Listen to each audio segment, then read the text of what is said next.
नमस्कार, बहुत स्वागत आपका इस बुलेटिन में। मैं हूं आपके साथ अवंतिका श्रीवास्तव। शुरुआत करें छत्तीसगढ़ विधानसभा की खबर के साथ। खत्म हो चुका है बजट सेशन। यहां पर तय समय से पहले इस बार सत्र खत्म हुआ।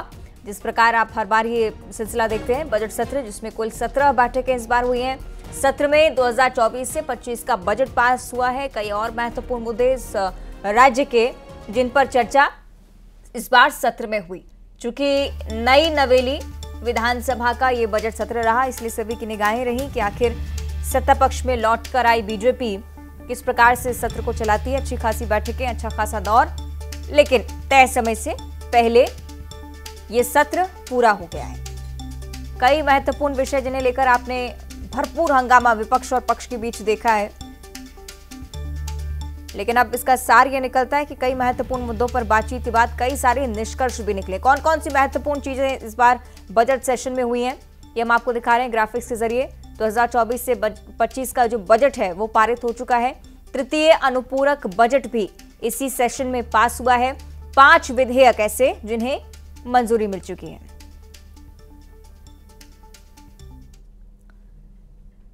और इसी सत्र को लेकर छत्तीसगढ़ के वित्त मंत्री ओपी चौधरी के साथ खास बातचीत न्यूज 18 ने भी की है। क्या कुछ उनकी तरफ से कहा गया है, सीधे आपको सुनाएंगे। विधानसभा में बजट सत्र का समापन हो गया है। हमारे साथ है वित्त मंत्री ओपी चौधरी जी। ओपी चौधरी जी, बजट सत्र का समापन हो चुका है। 2 चीजें ज्यादा देखने को मिली, जीडीपी डबल होने की बात और दूसरा टेक्नोलॉजी का नया प्रयोग जिस तरीके से किया जाएगा। विपक्ष काफी विरोध करता रहा जब आप टैबलेट लेकर विधानसभा में आए थे, तो किस तरीके से पूरे एक नवाचार को लेकर आप आगे बढ़े हैं? जी, छत्तीसगढ़ के लिए एक लॉन्ग टर्म विजन 2047 में विकासशील छत्तीसगढ़ को विकसित छत्तीसगढ़ बनाने के लिए एक विजन डॉक्यूमेंट हम 1 नवंबर को छत्तीसगढ़ की जनता को समर्पित करेंगे। ये लॉन्ग टर्म हमारा विजन है। मिड टर्म मध्यकालिक जो हमारा लक्ष्य है वो $5 ट्रिलियन की इकोनॉमी, 5 लाख करोड़ के जीडीपी को हमारा 10 लाख करोड़ की जीडीपी में पहुंचाना है, हमारा मिड टर्म टारगेट है। और उसके लिए हमने टेक्नोलॉजी बेस्ड रिफॉर्म्स और गवर्नेंस को आधार बनाया है। जो पिछले 5 साल थे वो माफिया राज के 5 साल थे, इसलिए भ्रष्टाचारियों के जेब में ज्यादा पैसे जा रहे थे, सरकार के खजाने में कम पैसा जा रहा था। विधानसभा में एक चीज कॉमन देखने को मिल रही थी कि सत्ता पक्ष के विधायक ही भ्रष्टाचार को लेकर सवाल उठा रहे थे और मंत्री घिरते नजर आ रहे थे। तो क्या लगता है कि भ्रष्टाचार का जांच एक मामला था कि विपक्ष को घेरना था? मंत्रियों के घिरने वाला प्रश्न ही नहीं। पिछले 5 साल में जो करतूतें थी विभिन्न विभागों में, उसी से संबंधित प्रश्न आ रहे थे और सत्ता पक्ष के विधायक भी उसे मुखर होकर के रख रहे थे। और हमारे मंत्रियों ने बेबाकी के साथ, दबंगई के साथ जांच के ऐलान भी किए। तो जो 5 साल में माफिया राज चला है उसकी जांच कराना, उसको सामने लाना, दूध का दूध, पानी का पानी करना।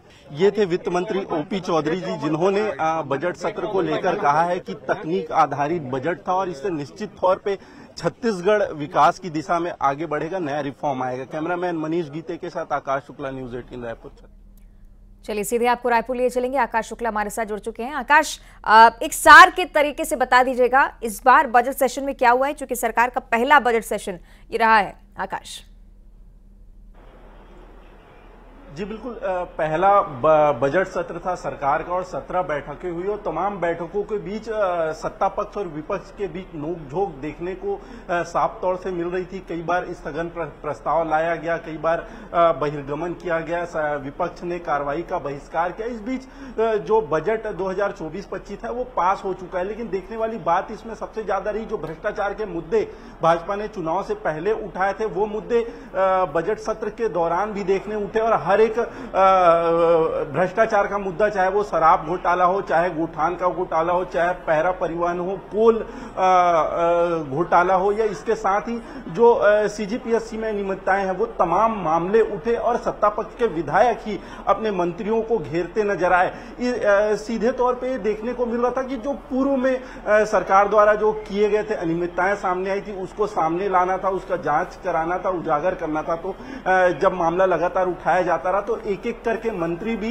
विभागीय मंत्रियों द्वारा जांच के निर्देश दिए जाते रहे, समिति बनाते जा रहे। अब तो ये आगे देखने वाली बात होगी कि ये जांच कितना आगे बढ़ेगा और इसमें दोषियों पर कार्रवाई होती है कि नहीं। लेकिन ये गर्मा गर्म जो परिस्थितियां साफ तौर से देखने को मिली, आज अंतिम दिन भी काफी नोकझोंक हुई है सत्ता पक्ष और विपक्ष के बीच। 2 बड़े मुद्दे उठे। एक पूर्व मंत्री जिन्होंने सामुदायिक भवन का घेर लिया था, वो मुद्दा था। दूसरा जो है दूसरा पलायन का मुद्दा था। इसका जी तमाम ऐसे मुद्दे जिन्हें लेकर भरपूर हंगामा हमने देखा इस बार सेशन में। बहुत शुक्रिया आपका आकाश, जानकारी साझा करने के लिए। ये देखने वाली बात कि आखिर क्या कुछ निष्कर्ष निकलता है। दूसरी तरफ कांग्रेस, जिन्होंने मुख्यमंत्री पर तीखा हमला बोला है। सीएम विष्णुदेव साय पर सीधे निशाना कांग्रेस का, और कांग्रेस को डूबती नैया बताते हुए सीएम विष्णुदेव साय की तरफ से बयान सामने आए। कांग्रेस को लेकर मुख्यमंत्री ने कहा कि कांग्रेस तो डूबती नैया है।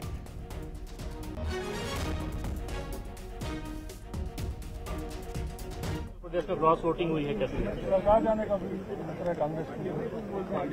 अब कांग्रेस तो डूबती हुई नैया है, नैया में छेद हो गया है, पानी भर रहा है, तो लोग अपना सुरक्षा तो देखेंगे ही।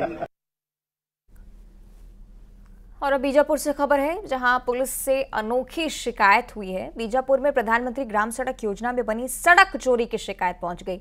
एफआईआर दर्ज कराने के लिए एसपी से शिकायत लिखित तौर पर की गई है। फुतकेल से पटेल पारा तक 2 किलोमीटर सड़क के चोरी होने की शिकायत हुई है। तो ये जानकारी आपके साथ साझा कर रहे हैं। चौंका देने वाली खबर, सड़क चोरी की शिकायत क्या आपने कभी सुनी है? नहीं सुनी हो तो बीजापुर का ये मामला देखिए। योजना के तहत निर्माण हुआ लेकिन सड़क चोरी हो गई। इसलिए कि दिनेश गुप्ता में और अच्छे से समझाएंगे इस मामले को। दिनेश, सड़क कौन चोरी कर ले गया, कैसे चोरी हुई? अनोखा मामला सामने आया है। इस 2 किलोमीटर सड़क की चोरी की बात एसपी के पास शिकायत हुई है अज्ञात लोगों के खिलाफ में। मैं आपको बता दूं कि फुतकेल से पटेल पारा 2 किलोमीटर सड़क के चोरी होने की जो शिकायत हुई है, ये मतलब ये सभी लोगों में क्या अचंभा सा हो रहा है कि कोई रोड है, कोई छोटी मोटी चीज नहीं है जिसे जेब में चोर रखे और यहाँ से निकल लिए। और ये 2 किलोमीटर रोड की बात है। यहाँ ऐसा है कि ये भ्रष्टाचार का मामला है और इसे दूसरे अंदाज में इस मामले को उजागर किया गया ताकि लोगों का ध्यान आकर्षण किया जा सके। फिलहाल यह मामला पीएमजीएसवाई का बताया जा रहा है और ये कोई नई बात नहीं है। इस तरह के ऐसे कई मामले बीजापुर में मिलेंगे जो इस तरह के कारनामों को अंजाम दिया जाता है अधिकारियों के द्वारा। ठीक है, बहुत शुक्रिया आपका दिनेश जानकारी के लिए। रायपुर का जिक्र करेंगे, जहां स्कूल में तालाबंदी हुई है। बच्चों ने तालाबंदी की, टीचर की कमी का विरोध बच्चे कर रहे थे और बच्चों के साथ पालकों का प्रदर्शन देखने को मिला है। 2 साल से स्कूल में टीचर की कमी है। पठारीडीह के माध्यमिक शाला में प्रदर्शन की स्थिति आप देख रहे हैं। ये तस्वीरें आपकी टीवी स्क्रीन पर। तालाबंदी कर टीचर्स नहीं होने की शिकायत की गई। शिकायत के बावजूद अगर सुनवाई नहीं होती है तो बच्चों को अंत में ये रास्ता अख्तियार करना पड़ता है। इसलिए युगल हमारे साथ जुड़ रहे हैं। युगल, टीचर की कमी कब से है, क्या अभी तक संज्ञान इस मामले पर? जी बिल्कुल, देखिए 2 सालों से शिक्षक की कमी के लिए ये जूझ रहे हैं। स्कूल के बच्चे हैं, शासकीय नवीन प्राथमिक शाला के विद्यार्थी हैं और टीचर नहीं मिलने से ये नाराज हैं। और अब परीक्षा स्तर पर है, बावजूद इसके यहाँ पर शिक्षकों की व्यवस्था नहीं हो पाई है। यही वजह है कि पालक और जो विद्यार्थी हैं वो सभी ने मिलकर के स्कूल में तालेबंदी कर दी है। जैसे इसकी सूचना मिली, डीओ तत्काल वहाँ मौके पर पहुंचे हैं और वहां पर समझाइश दी जा रही है कि जो प्रदर्शन है उसे समाप्त किया जाए। लेकिन जो बच्चे हैं, परिजन हैं, ये लगातार शिक्षकों की नियुक्ति को लेकर के मांग कर रहे हैं। देखना होगा क्या इनकी मांग, इनके प्रदर्शन के बाद जो डीईओ हैं वो इन शिक्षकों की नियुक्ति कर पाते हैं या नहीं। और परीक्षा के समय है और पढ़ाई काफी बाधित हो रहा है। आप सोच सकते हैं कि 2 साल से अगर शिक्षक नहीं है तो बच्चे पढ़ाई क्या किए होंगे और परीक्षा में और किस तरह से प्रश्नों का हल है वो करेंगे। एक बड़ा सवाल है। जी ठीक है, बहुत शुक्रिया आपका युगल।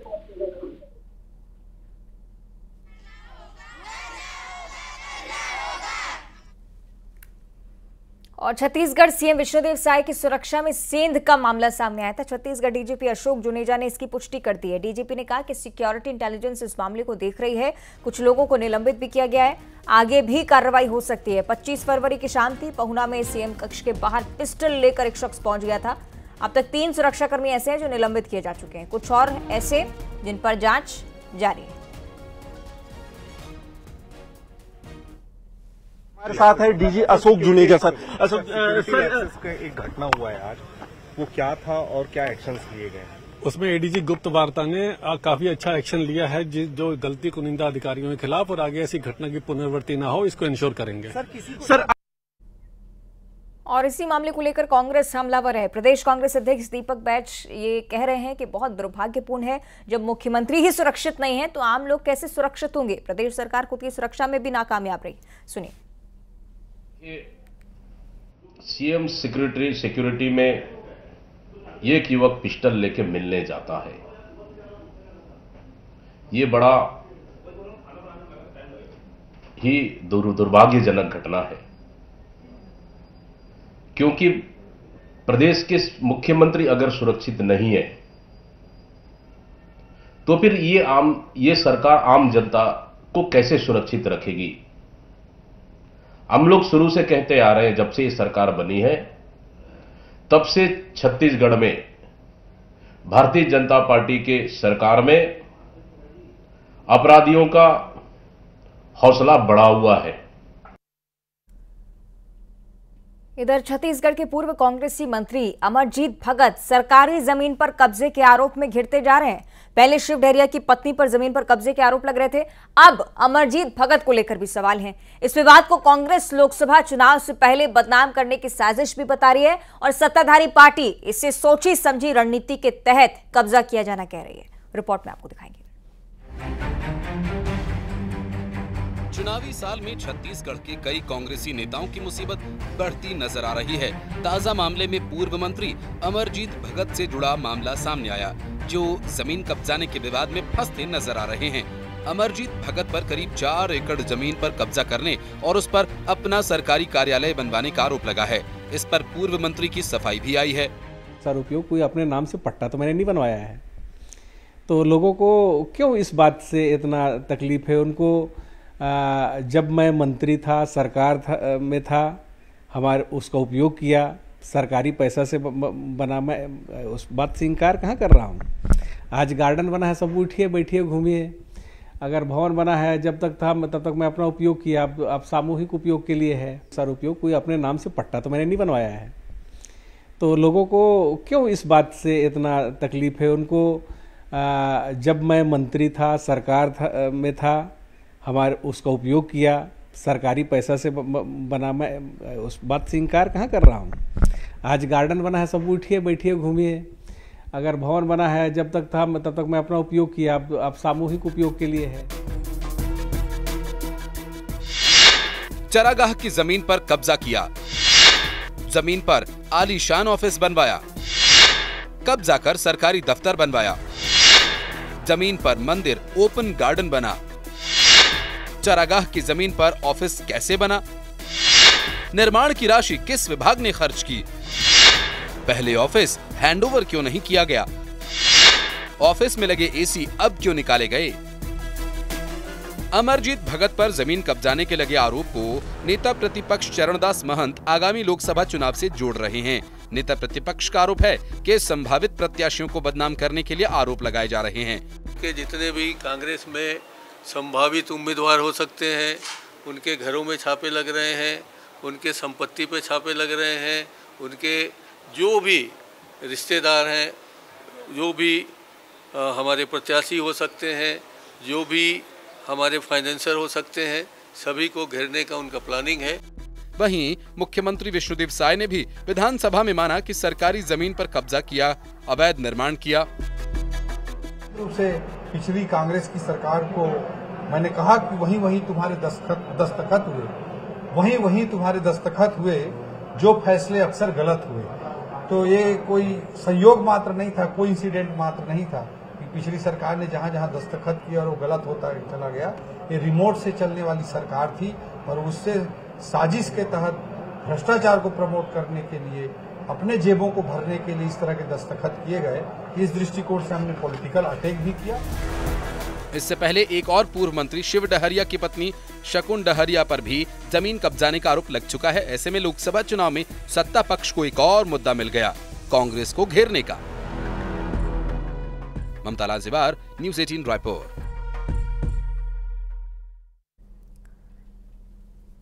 और इसी बीच वक्त एक छोटे से ब्रेक का, फौरन आते हैं।